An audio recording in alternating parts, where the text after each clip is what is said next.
Ian from In 30 Minutes Guides. Today I'm going to talk about setting up Wi-Fi on a printer like this. This is a Brother printer with a color LCD screen. First step, press the home button next to the screen.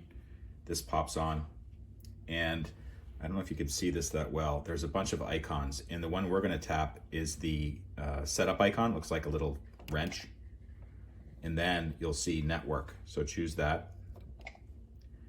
So there's two options for this one because it's actually possible to plug in a USB cord. So that's wired LAN. LAN stands for local area network. And then there's WLAN, which is wireless local area network, which is Wi-Fi. I wish they would just use Wi-Fi, but they don't.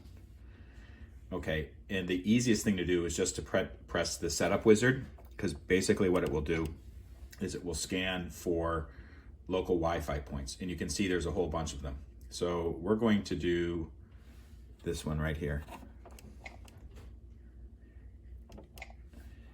And then you have to input the network key, which is basically the password. So I'm going to gloss over that because I don't want to show my password, but I'll be right back. Okay, so I just input the password and I press the OK button and it's connected. So at that point, I'm going to press OK and we are good to go. You can press home to get back to where you started. And it's ready to print from my phone or any other device that's connected to the same Wi-Fi network. And you can also see that it's found new firmware, so it wants me to, because it now has a Wi-Fi connection, so it wants me to set that up too.